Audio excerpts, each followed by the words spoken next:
Well, good morning, everyone, and welcome. Welcome to those who've come in person and those who are online. Can you hear me well? Is this mic working? Great. This is the first lecture I've given down here in the Zendo since it was remodeled. Looks wonderful. I'm really looking forward to the whole building being opened up. I want to thank Tim for inviting me. Where are you, Tim? Over there. Thank you. Right there. Oh, in the Tanto seat. Excellent. And how many of you here for the first time? Do I see a hand? Oh, welcome. Special welcome to you. My name's Ed. For those of you who don't know me, I'm a teacher here at a Zen Center. And happy to participate in giving a lecture during the practice period. A practice period is a 10-week, sometimes it's a 12-week period where we intensify our practice. And the theme of this practice period is Welcoming Beginner's Mind. And the text is by Galen Ferguson by the same title. It just warms my heart to think of a title, Welcoming Beginner's Mind, since Suzuki Roshi was my first teacher, and Zen Mind, Beginner's Mind, his famous book on Zen. He was really the person that introduced Beginner's Mind to the American discussion. Such a great concept. What's a Zen mind? It's a beginner's mind, a ready mind, an open mind. We really don't know what a beginner's mind is. Maybe it's a kind of exploration. I remember one of the first things when I came to Tassajara back in the early days is there was down at Tassajara, there was a brochure. They were raising money for Tassajara. And it says, a little quote, and there were many little quotes, but the one that I remember from the brochure is, Zen is to enter each moment free of attachment to anything or anywhere. To enter each moment free of attachment to anything or anywhere. Maybe that's another way to think of beginner's mind, a mind that gives you that kind of flexibility and freedom to experience a moment. And the other part of welcoming beginner's mind, the term welcoming is wonderful. Suzuki Roshi seemed so welcoming to all of us strange hippies and beatniks back then who must have looked. I showed up very excitedly, wandered into Tassajara with a long beard, and for zazen I dressed up in my cleanest red t-shirt. So I don't know. Anyway, I remember this comes from a little book that David Chadwick wrote on little events that had happened with Suzuki Roshi. So this is a story. At a Sakoji lecture, a distraught woman said she had been rejected by a Zen teacher in Los Angeles. Suzuki Roshi told her that if she went back to the teacher, he was sure she would accept her. And she said, "Now you reject me," she cried. "Oh no," Suzuki said with sincere sympathy in his voice. "You can stay here." And with his arms opened and his long robe sleeves hanging by his side, he took a step forward and added, "I never reject anybody." So a little short story about the welcoming feeling Suzuki brought to the founding of this temple.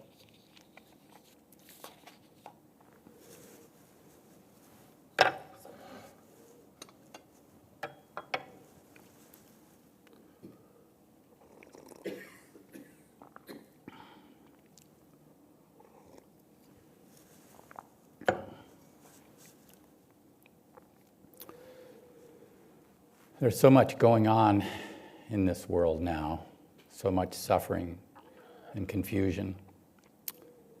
The Bodhisattva vow is to live for the benefit of all beings. Does this unrealistic goal make any sense?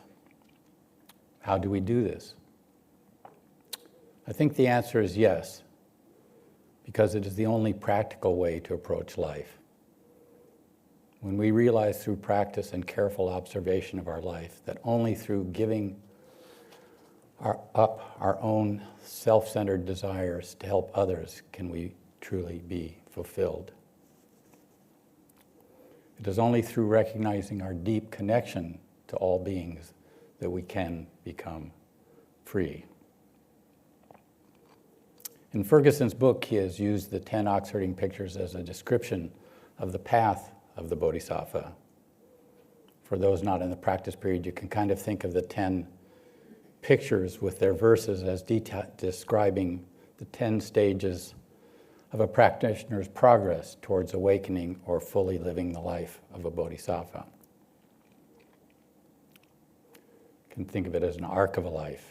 We start practice totally confused and lost, wondering this is hopefully at some point when you wake up to how confused and lost you actually are, which is usually what brings one to practice. And you wonder, what is the meaning of my life? How do I handle this amazingly complex and confusing life full of suffering?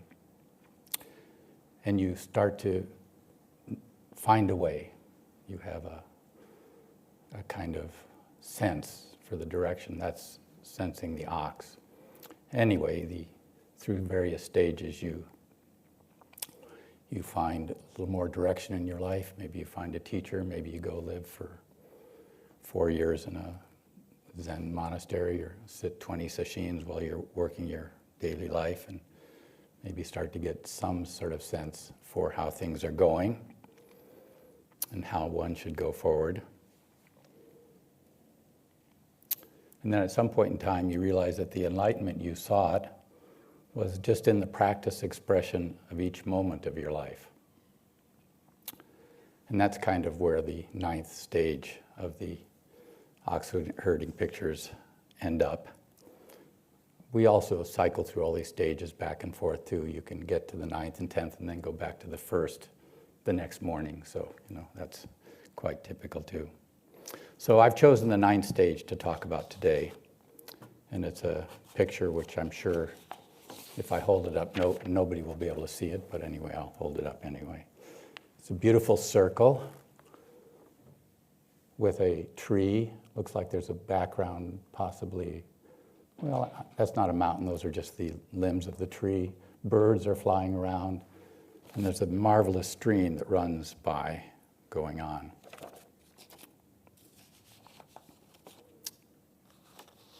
It's a picture of nature.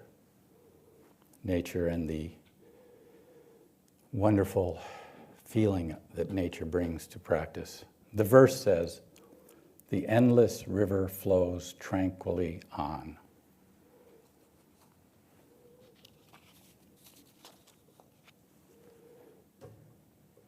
The image has the feeling of our practice, how our practice flows smoothly and endlessly on from a beginningless beginning, supported by nature, supported by all existence.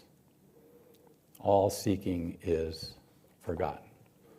So this rushing around, this seeking for everything, needing so much at the early stages, now you're relaxedly enjoying the abundance of existence and your connection to all that exists. Dogen sometimes call that practice enlightenment. No separation between your practice and awakening. This ox herding picture also shows a return to origins. Trungpa Rinpoche titled the stage, "Reaching the Source." Daido Roshi calls it returning to the source. Martine Batchelor says it's returning to the original place.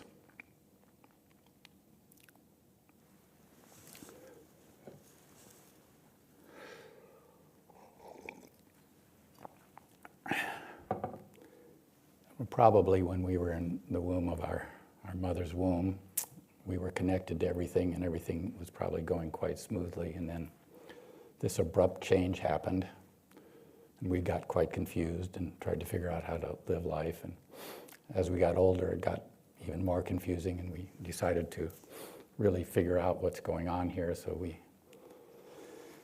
spent decades going to retreats, sitting zazen, sesshin after sesshin, banging our hand against the wall, trying to settle down. And then in the end, we find out we end up just back where we started, recognizing we had everything there all along anyway. But somehow we have to do this. I don't know why it is. It seems like we have to kind of really get back. It's right there all along. Our awakened mind is with us all along. But somehow we have to do these things to find it again.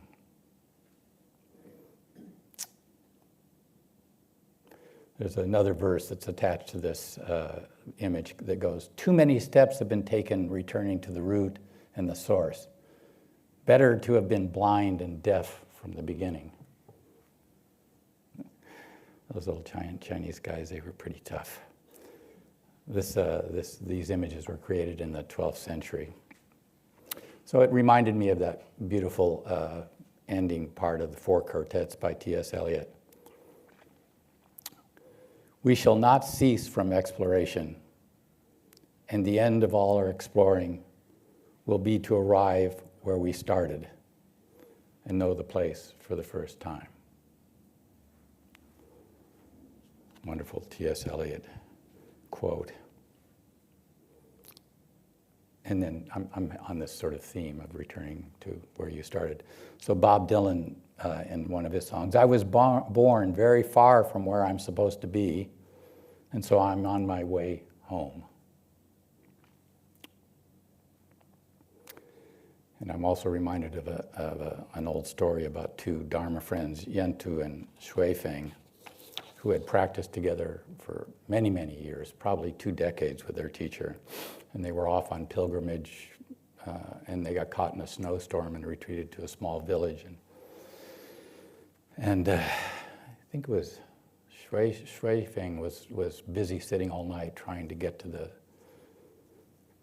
center of everything, trying to really find enlightenment. And I think Yanta was the one that was just sleeping and eating and waiting for the snowstorm to pass. And he said to him, "Why are you sitting like this? Why don't you relax a little?" And he says, "Well, I haven't solved the fundamental problem." So he asks him, "Well, you tell me, what's concerning you?" And he describes, well, he met this teacher and learned this thing, and he met that teacher and learned that thing and had this experience. And then Yento said, "Don't you know what enters through the gate cannot be the treasure of the house? If you want to propagate the great teaching, it must flow point by point from in your own breast to cover heaven and earth." The treasure of your own house is here, in your own heart, mind. We need the help of other people, obviously, but it's there, and it's there for you to enjoy your treasure. So in thinking of this beautiful setting with the trees and the flowing stream, I was reminded by this poem, an early Zen poem, probably influenced a lot by Taoist. It was by Wang Wei, 7th century poet, 4 centuries before the Oxfording pictures were created. "In my middle years, I became fond of the way. I make my home on the foothills of South Mountain. When the spirit moves me, I go by myself to see things that I alone must see. I follow the stream to the source. I sit there and watch for the moment when the clouds crop up. Or I may meet a woodsman and we laugh and talk and forget all about going home.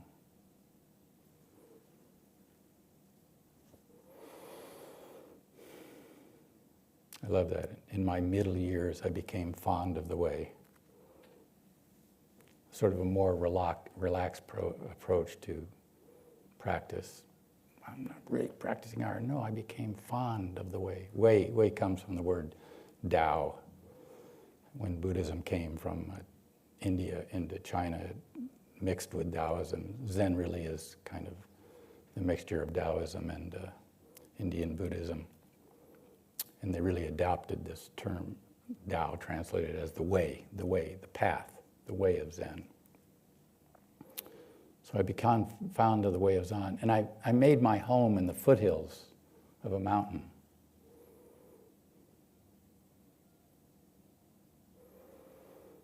I was raised in the mountains of New Mexico, so I've always loved mountains, and I've walked in mountains my whole life. Probably why, when I first arrived at Tassajara, I loved it so much, because of the power of the mountains and the solidity of mountains, how strong they are, how well we all can kind of appreciate mountains, I think.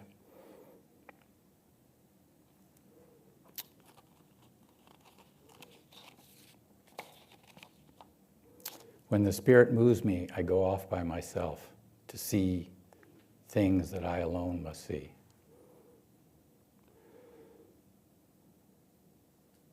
I think when Buddha was passing on, they were asking him, well, how is this going to work after I'm gone, your teacher? And he said, all of you be a light unto yourself. Kind of a radical idea. But it is true in Zen. Your practice is your responsibility. Your practice is yours to manage. And sometimes you have to go off by yourself to see things that only you can see. In fact, most of what's going on in your head, only you can see. I mean, sometimes you spout it out all over the world and they can see it, but most of the time, a lot of it is just going on in there for you to puzzle about and to figure out for yourself what to make of this conscious mind that you have. Of course,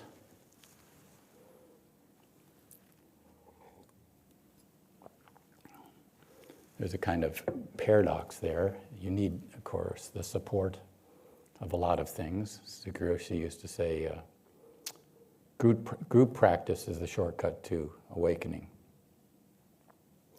That reminds me, in the early days, there was a student I ran into who had gone off into the woods around Tassajara and had sat 100-day sesshin by himself. This is, going off to see what only you can see by yourself.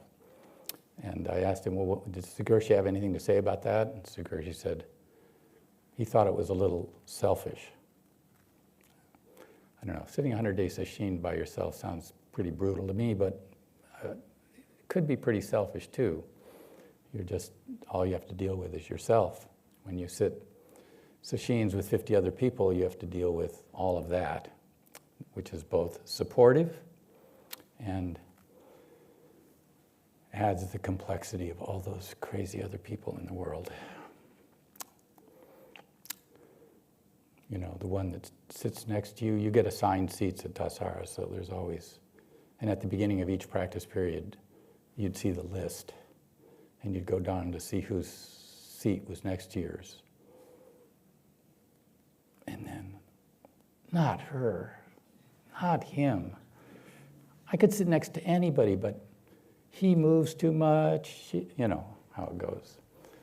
But you sit next to them for 3 months, and pretty soon you kind of love them for the way they breathe and the way they are and who they are. So yes, you are on your own quest, and you do need the support of everybody. Because in the end, it's only through connection to other people, warm hand to warm hand, that you actually can realize your awakened mind.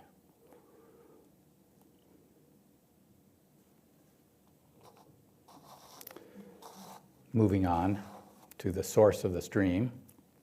I follow the stream to the source. I don't know, just out of curiosity, how many people like hiking in the mountains? Yeah, like pretty much everybody, right?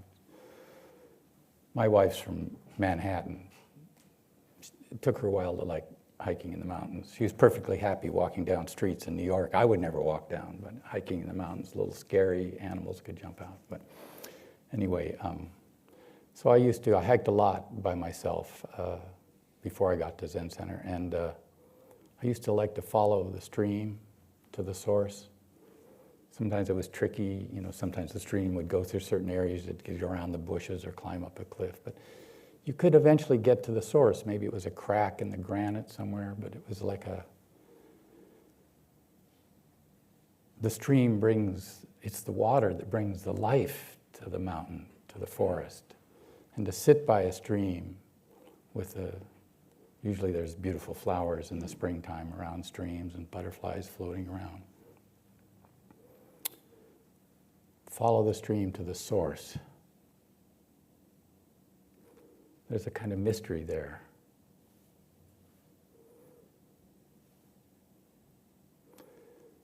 But the source they're talking about here is not just the source of the stream, but the source of everything. Where does everything come from? What is the source of your thinking mind? What's the source of your life force? What is the source of it all? We don't know. We have fancy words like emptiness. Great, the source is emptiness. Can we know emptiness? Not really. That's why we call it emptiness, because you can't know it with your mind, you can't experience it, but something's happening here that is much bigger than my thinking mind, much bigger than anything I can experience. That's the source of all of this. We call it impermanence that's going on. It's always changing. So what makes the change? Why is this moment new? This new moment, how does this come from?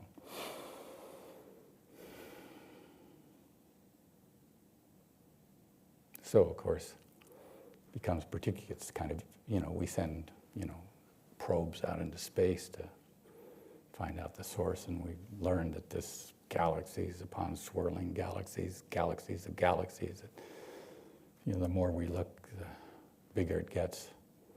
The more we look inside, with our magnificent machines, the inside of the atom and the inside of what's more and more in there. It's the same with our mind. The more we look at it, wow, this consciousness, really something.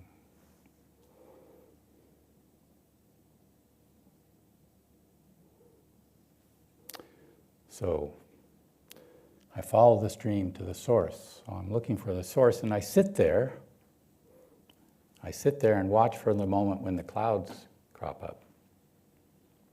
Of course, on one hand, when we go hiking in the mountains, we sit by the stream, and nothing better than on a warm summer afternoon to just lie down and watch the clouds come up. Oh, that looks like an elephant. But at the same time that you're watching the clouds come up, there's the thinking going on in your head, which is really what this poem is about. The clouds coming up are the thoughts in your mind. And it's kind of a metaphor for sitting zazen. We don't have to go to the source of the stream in the mountains. We can come into the zendo. We can bow to our cushion and bow away, and we can take our posture.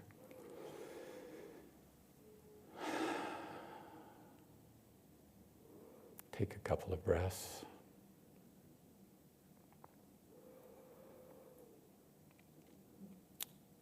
And quiet down. Be still. Something hard to do normally in our life. And watch those thoughts come up.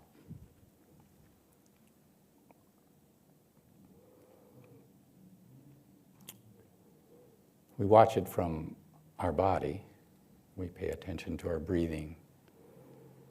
We pay attention to our posture, which moves the focus of our consciousness into our body and our breathing.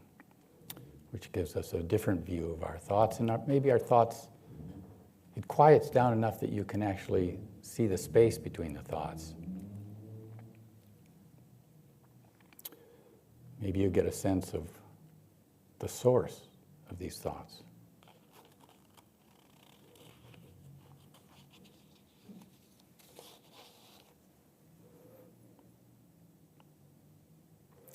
We don't emphasize any particular special breathing techniques in Zen. We say we want to let you find your breathing, let the breathing settle into the way it wants to breathe, the way you want to breathe without trying to control it. So we don't usually there's many, as you know, yogic techniques of breathing, different pace, breathing, focusing on it where it comes into the nose or breathing from the upper part, but we do, what the one thing Suzuki Roshi would emphasize from time to time is exhaling fully. And he would say, fade into emptiness when you exhale.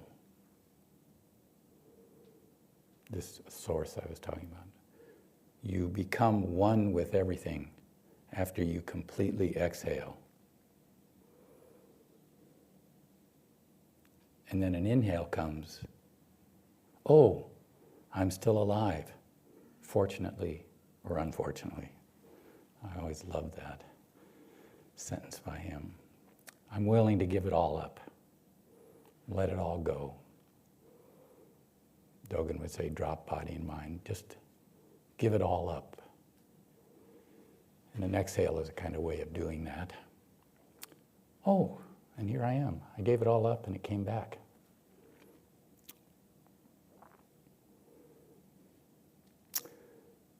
The interesting thing about this is this emptying and becoming one with everything is really the source of compassion. It's the source of our kindness. That connecting to something enormously bigger than ourself is the birth of compassion. Reb Anderson, in his book, Warm Smiles from Cold Mountain, says, he uses this poem in that book. To be present at the moment before thoughts arise is to witness both the inevitability of thought, and its illusory nature. This is the birth of compassion, when we observe the production of phenomenon and understand their source.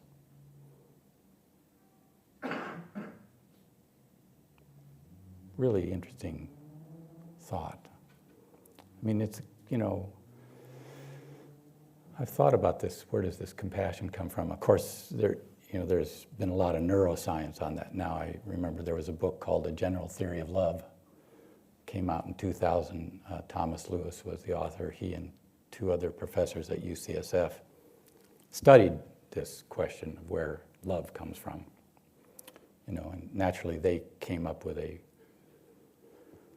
biological and evolutionary idea, which makes complete sense. I mean, you're very connected to your mother and connected to the people that are your caregivers, and that connection is the foundation of love. It gets confused later on, but it's always there. And so that's their argument. Our argument is it's in the fundamental nature of life itself, of consciousness itself. That would be a Buddhist perspective.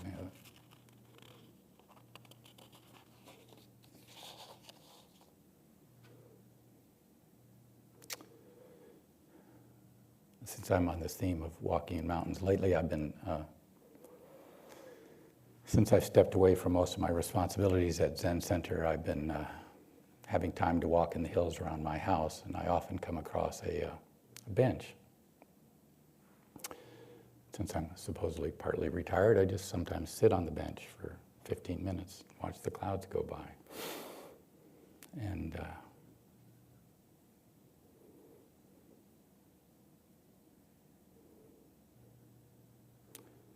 in that supportive environment, you can really watch your thinking and thoughts of other people and yourself, and have a kind of kindness towards it all when you're supported by something big. The source of the stream of experience is completely calm and serene, and then something comes up. Being willing to give up that calm and to become involved again in particular thoughts is compassion. This is the Bodhisattva way, willing to enter the world of confusion and suffering. So I'm going to share a little bit of guidance from Suzuki Roshi on this. He started one of his lectures titled, "Be Kind with Yourself." I want you to have the actual feeling of true practice. So we put emphasis on warm heart, warm zazen. The warm feeling we have in our practice is, in other words, enlightenment or Buddha's mercy, Buddha's mind. We start this warm-hearted practice by paying attention to our breath.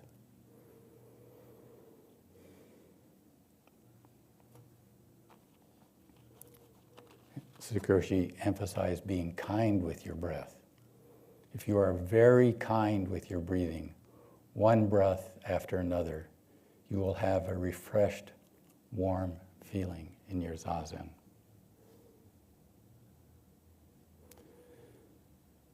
Maybe that's all we have to do, is we just have to sit down and just be kind to our breath. Well, of course we're kind to our breath. But no, we sit down and the first thing we're going to mess with our breath a little bit. I'm not breathing deep enough. I don't know what's going on with my breath. Well, maybe just, I think I'll just decide to love my breathing for a while. Just be kind to it.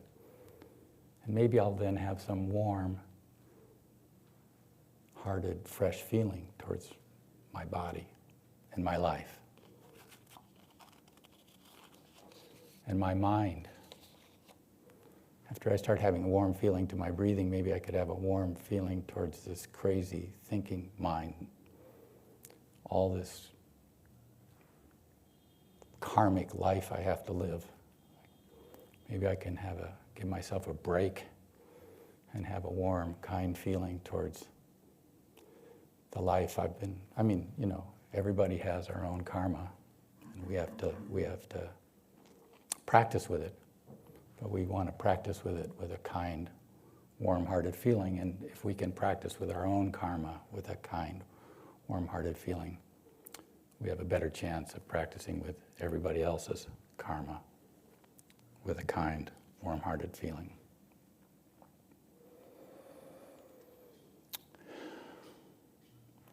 So I think I'm going to finish up with one more nature poem, because this beautiful image of the tree with the river flowing through has captured me.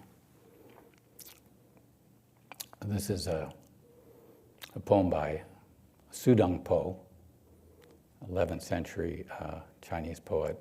Apparently, he sat up all night outside the temple next to a stream, and in the morning he wrote this poem to the abbot of the monastery. The sounds of the stream are the teachings, the broad, long tongue of the Buddha.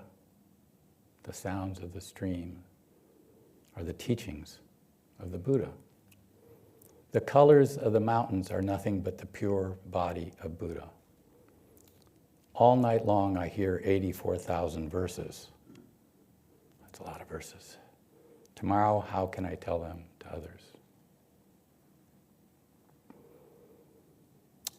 Sit by the stream at the foot of a mountain and feel the teaching of the Buddhas. And how do I tell that to anybody else?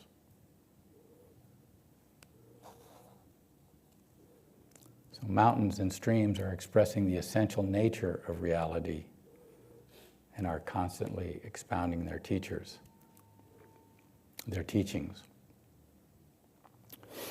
This, of course, inspired the very first line of Dogen's Mountain and River Sutra. Dogen is the founder of our Soto school. And the first line goes, "These mountains and waters of the present are the expression of the old Buddhas." These mountains and rivers of the present are the expression of the old Buddhas, are the teachings of all the Buddhas. The mountains and rivers of the present, of the present. But it isn't just the mountains and rivers of the present. Everything is the teachings of the old Buddhas. Everything you're experiencing is the teaching of the old Buddhas. You yourself are not separate from the mountains and rivers, and so you are the teachings of the old Buddhas. Your body, your mind, your emotions.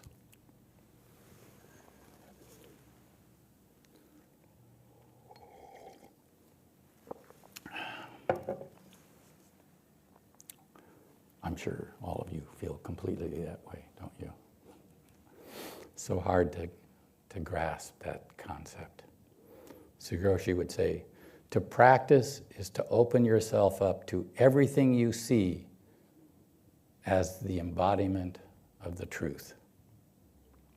To practice is to open yourself up to everything you see as the embodiment of the truth. Everything you see out there, everything you see in here is the embodiment of the truth. This is why we practice zazen, why everyone can join our practice, and why practice includes every activity of our life.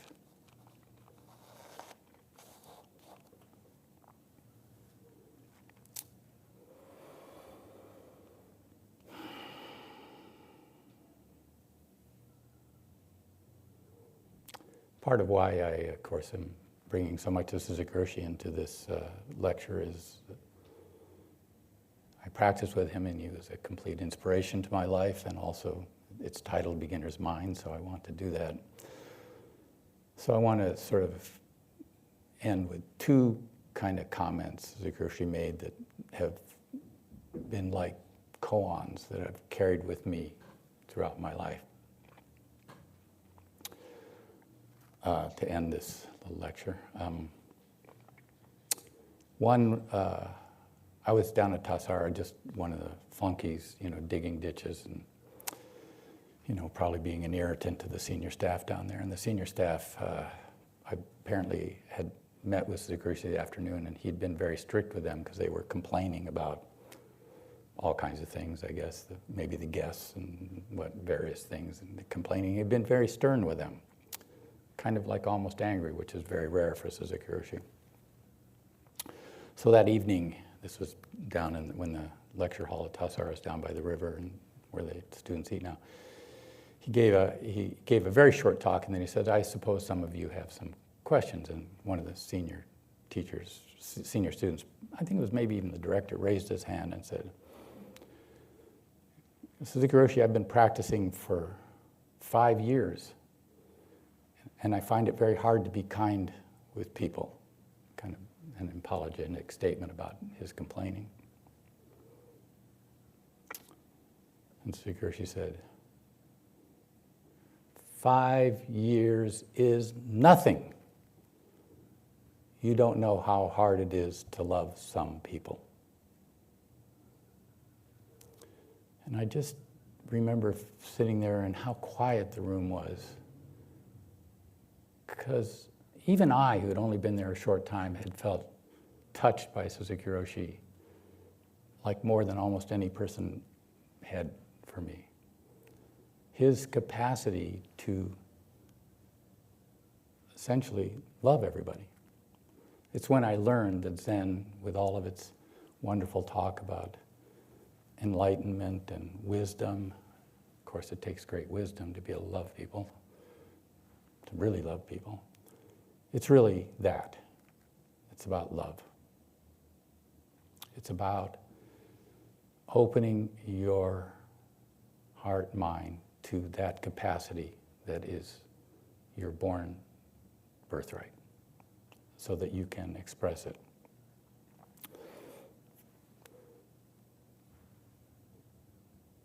But what about all my problems? How can they get in my way?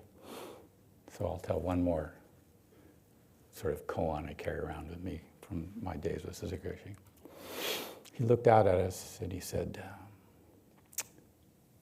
sometimes I think you think your problems are more important than the fact that you're alive. Sometimes I think you think your problems are more important than the fact you're alive. Yeah. When I'm involved in one of my problem is the whole world, it's everything. And until I solve this problem, I can't even experience my life. But he's suggesting maybe that even in the midst of your problems, you can open up to a bigger reality that's going on, that bigger reality that allows you to touch compassion and wisdom.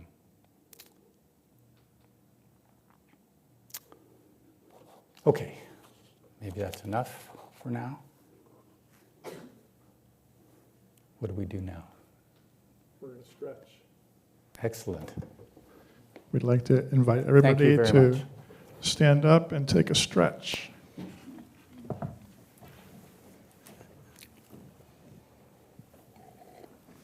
And then we'll do Q&A. Okay.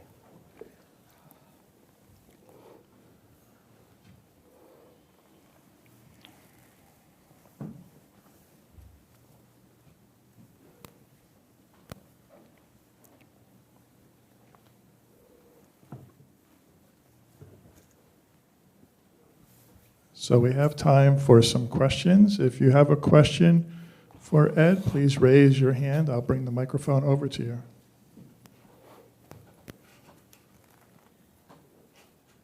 Where will our first question come from? There it is.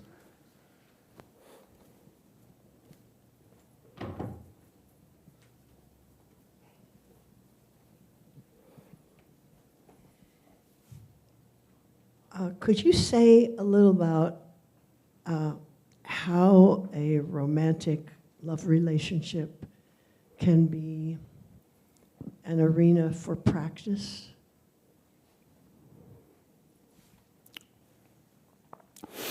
Well, it's a wonderful arena for practice. I'm married, so I've had over 30 years to practice with it.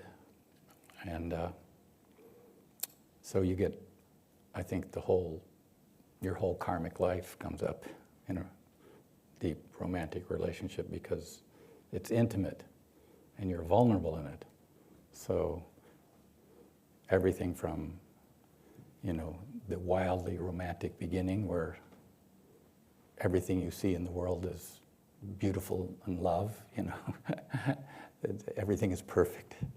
And then next stage, and then other stages where they've completely triggered you and you can't imagine how you're actually living with this person. Yes, the whole world there. Maybe one of the advantages of staying in a committed relationship over time is you get to deepen that understanding of what love really is through seeing it in all these different manifestations. Is there something more you'd like to say about it in your personal experience? No, that's helpful. Thank you. Another question? Oh, wait, I do have something. Yeah, how to handle when your beloved bores you? I don't know, go read a book.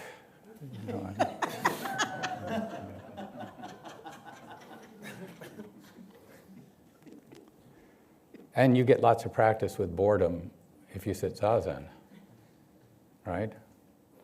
I mean, day 3 of a session can get pretty boring. Linda Ruth Cutts used to have this favorite saying, boredom is like a big desert. But if you look carefully enough, lots of beautiful flowers are blooming there too.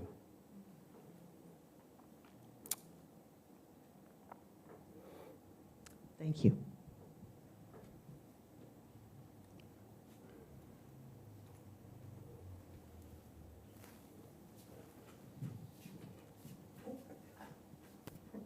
I guess I am going to answer a question, or ask a question, should I say.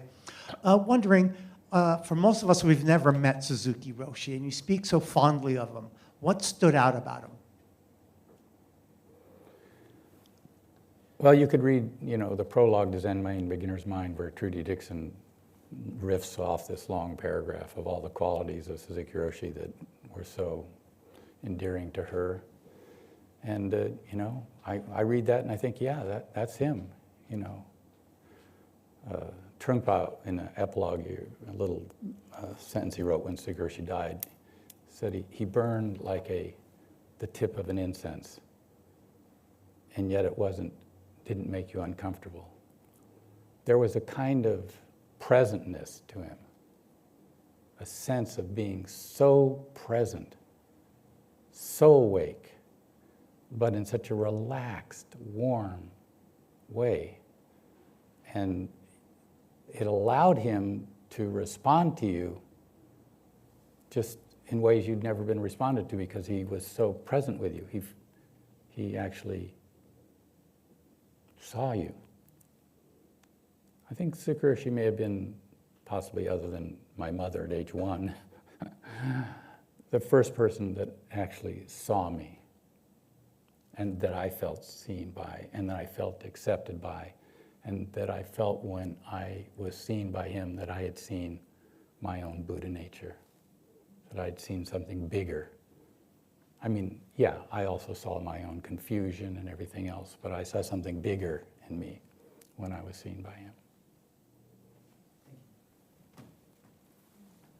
Another question?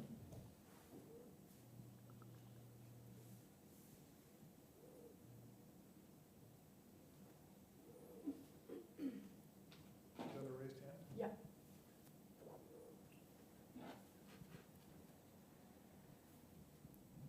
Oh, thank you. Thank you for your talk. Really nice.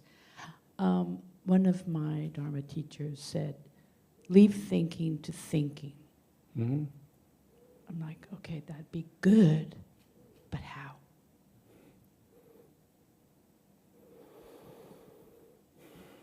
Yeah, there's a very famous line in, I think, Four Methods of a Bodhisattva by Dogen saying, leave the way to the way.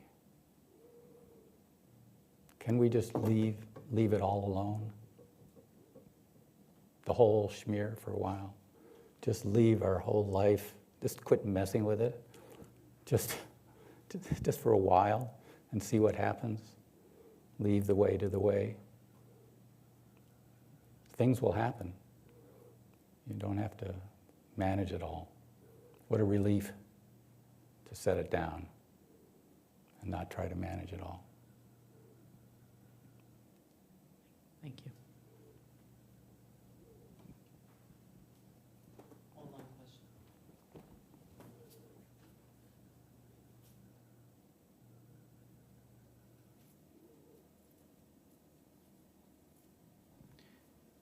Go ahead, John.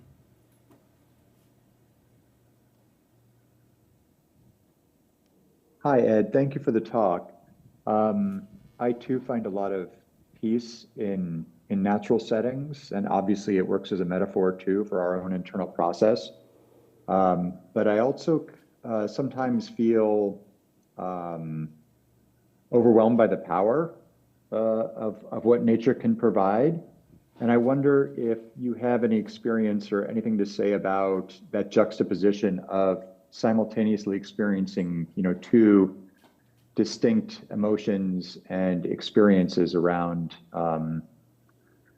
both processes with that nature basically sustains us and can, in some ways, I guess, destroy us.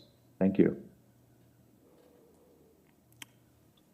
Yeah, nature is wonderfully instructive in those ways. You walk through a forest and you see all the dead trees, you have life and death going on, and of course, as we learn more about it, it's much more complex, and of course, we have wildfires and volcanoes and earthquakes, and we're just the fragile animal wandering on the surface of this gigantic event that's going on.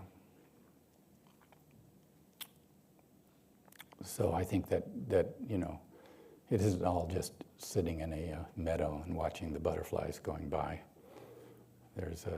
I've been on top of mountains in Colorado when thunderstorms have come up, and I'm very happy I got down okay. So it can be very powerful. And our zazen can be like that too. Lots of stuff comes up. It can be wonderful and peaceful, and stuff that you didn't necessarily want to see decides to come up and bring itself to your awareness. And that's good too, because we have to be aware of a side of our mind that can be very angry and very destructive. And of course, the advantage of sitting zazen is you're sitting in a posture where you're not going to hurt anybody. And you can actually explore those feelings, those aspects of ourselves, and come into some alignment, understanding underneath it all. Does that get near to what you were wondering about?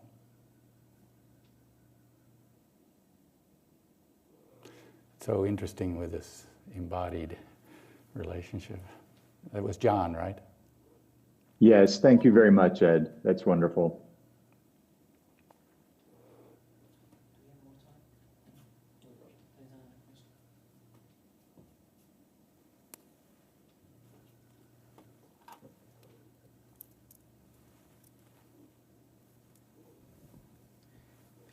You can speak now, Station.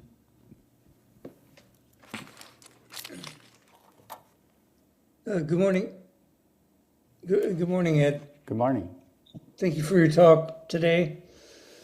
My question is, I've been practicing for a while, and I'm missing that warm-heartedness, especially in my sitting.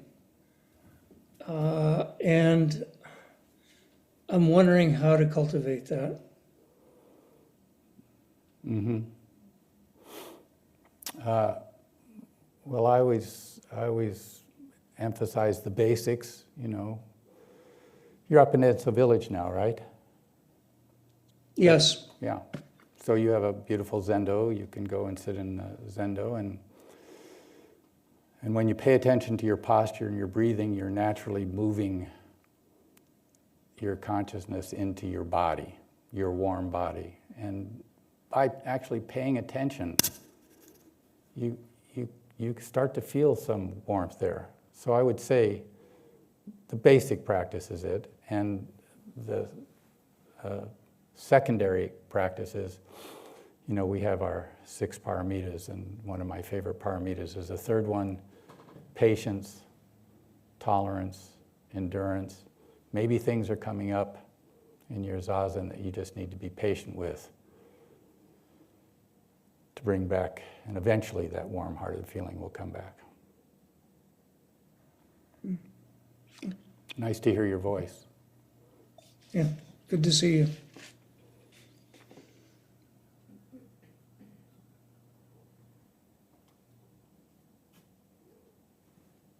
Is there another question?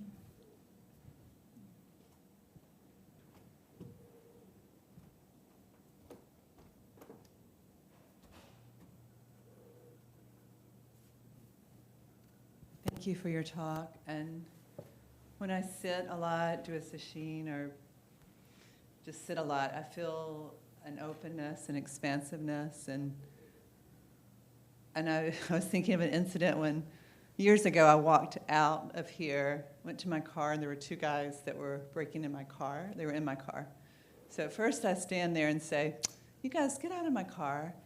And then that, to me, was like my presentness, my openness. And then my next thought was, okay, you need to go. They could have a gun. They could have something. And I thought of Suzuki Roshi and that story about his welcoming and opening. So much so when he was in Japan. I mean, most people know the story of he let someone who was not particularly sane in his temple, and his wife asked him to not let this man stay, and he felt like he needed to be very open and welcoming, and of course he ended up killing his wife and his dog, and I mean, I struggle with that, you know, when do you pull back, when are you open, and I know it's a discerning, having boundaries is part of that welcoming, but I'm just wondering if you have anything else to add to that. Well, I think your concluding two sentences are really where it's at. Welcoming, you also have to have boundaries, because sometimes, and usually boundaries are helpful for the person, especially if we're talking about people that you have some intimate connection with, some reason that you have to be connected to them. The boundaries can be helpful to them because they're not good at boundaries, and they cross boundaries, and they're actually not. It's not helpful to them either if you don't set boundaries. So, that's why Zen isn't just follow these 10 rules. Be welcoming to everything and let everything in. Well, that's yes, and I wasn't here when this happened, but I remember Suzuki Roshi. We had the door open at 300 Page Street in the early days a lot, and there were a lot of teenage black kids in the neighborhood at that time, and they came in the front door, and Suzuki Roshi was standing around, and he had his stick, and they came up and they were messing, saying, "Hey, are you a Aikido guy? Can you? What's that stick for?" And he says, "This stick is for me to hit you." And he was playing with them and joshing with them, but apparently, as people said, as he was joshing with them and talking with them, he was slowly moving them out of the temple, out into the outside in a very kind way. So how we set these boundaries, we call it skill and means. It's one of the fundamental things you learn as a Zen person is there's no prescription. You have to learn in the moment how to that's why being present is so useful. If you can actually be present and have a beginner's mind, there's some chance that in the moment you can have the appropriate response that will address the situation. And that's our life outside of the Zendo. Our life is always trying to figure out how to be welcoming and know when boundaries have to be set. Thank you. A very good question.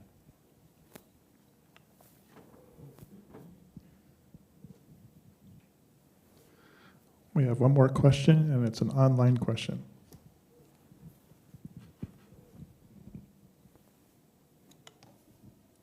Heiko?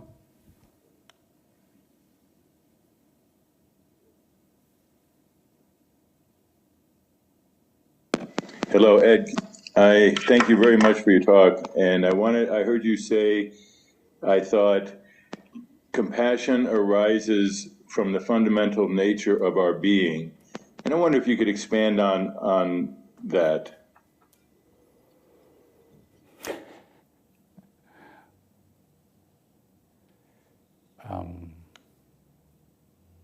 Well, thank you very much for bringing up.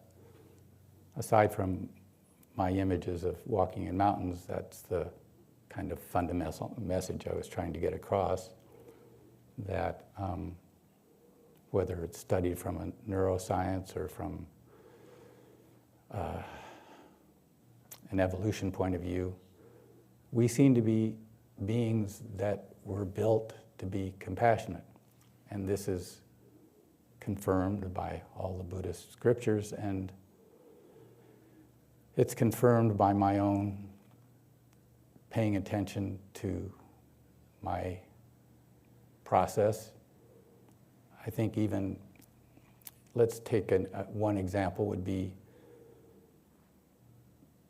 you're very angry and you're very resentful to somebody and you just can't get it out of your head or your body or your mind. And if you really explore it, if you really look deeply, let's say, at that, which doesn't feel like compassion at all, and you get to the bottom of it, and you get to the bottom of the pain that is causing you to feel so resentful, you can touch the suffering of everybody.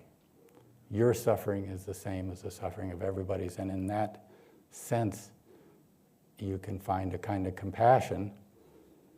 And so I would just say it's an exploration to see if you think that's the case. If you think underneath everything in your human life, there's a fundamental compassion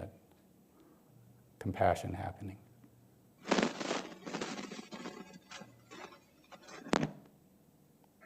Do you have a follow-up?